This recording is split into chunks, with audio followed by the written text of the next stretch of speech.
So mga tol, dahil sa ganda ng ipinakita ng laban ni former 3 Division World Champion Janrel Casimero sa laban niya nito lang October 13 sa Japan, kung saan round 1 lang, tinapos na agad niya ang Mexican fighter na si Saul Sanchez. 2 beses pinabagsak at tuluyan ng ihinto ng referee ang laban nang mapuruan ng isang malakas na kanan ni Cuadro Alas. Dahil sa ganda ng ipinakita ni Casimero mga tol, ang dating nakaalitan ni Casimero sa social media na si former UFC fighter, bare knuckle fighter at former Abu Dhabi Warrior Featherweight Champion na si Rolando D, na anak ni former WBC Super Featherweight World Champion Rolando Navarrete, ay biglang humanga at nagbigay respeto kay Casimero.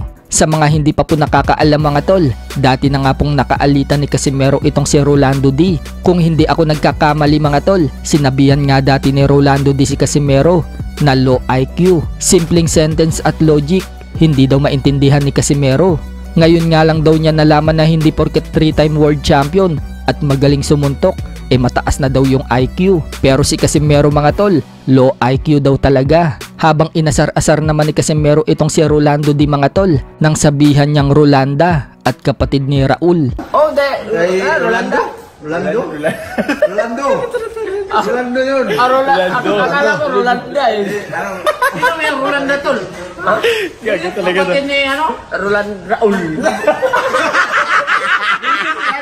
Pero dahil sa ganda ng ipinakitang laban ni Casimero sa Japan, nagbago ang pananaw ni Rolando D.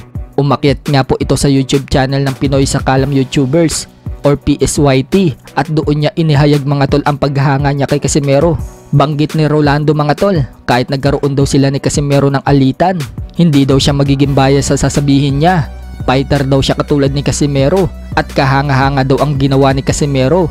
Buong akala daw niya at akala din ng lahat na matatalo na itong si Casimero sa laban dito kay Saul Sanchez dahil dehydrated umano si Casimero na sumalang sa ibabaw ng lona. Pero naipanalo pa din daw ni Casimero ang laban at round 1 lang, tinapos na agad niya itong si Sanchez. Hindi rin umano naniniwala si Rolando mga tol na naging advantage daw ni Casimero yung pag-overweight niya. Kung tutuusin, mas lamang pa daw yung kalaban dahil nakapag-recover daw at nakapag-rehydrate daw itong si Sanchez. Habang si Casimero, hindi daw makaka-recover agad dahil 128 pounds lang ang timbang. Tapos, 4 na oras hanggang 5 oras lang daw, laban na niya. Kaya hindi daw talaga makaka-recover si Casimero ng ilang oras lang. Bukod dyan mga tol, pinagbayaran na daw ni Casimero yung pag-overweight niya. Kaya hindi daw rason yung pag-overweight ni Casimero katulad ng sinasabi ng iba. Kaya nanalo ito sa laban. Kung siya nga daw yun nasa katayuan ni Casimero mga tol, hindi na daw niya itutuloy yung laban. Pero yung ginawa daw ni Casimero mga tol, suicide mission daw yun. Kahit nga daw yung asawa niya nagalit din daw kay Casimero, humanga din daw sa pagkapanalo ni Casimero. At sinabing magaling pala ang 3-time world champion na ipanalo daw kasi nito ang laban kahit dehydrated. So kabaliktaran naman po yan sa sinabi ng manager at promoter ni Naoya Inoue na si Hideyoki Ohashi na kaya ayaw na niyang ipalaban si Inoue kay Casimero dahil daw sa pagiging unprofessional ni Casimero at irresponsable sa pag-overweight nito sa timbangan. Banggit pa nga po ni Hideyoki Ohashi mga tol, kaya daw spectacular knockout ang nagawa ni Casimero kay Sanchez dahil overweight daw ito.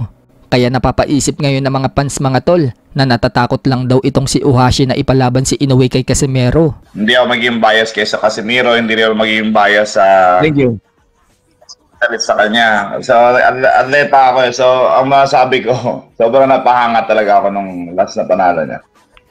Kasi, fighter ako eh.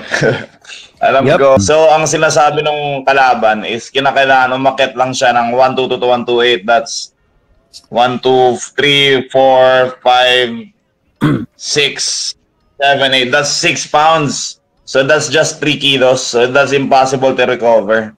Hindi siya makarecover maayos. Gusto ko manalo si Casimero, pero he meant to lose that day. Kasi there's no way na pwede kang manalo sa ganong kadihadong agreement eh.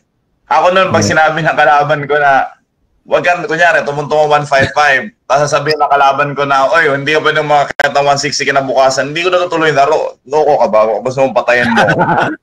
Yung totoo sa yung ginawa ni Casimero, that's a suicide mission. Totoo na, suicide mission yun. Yun. Kasi dehydrated siya, gutom siya, tapos lumaban siya.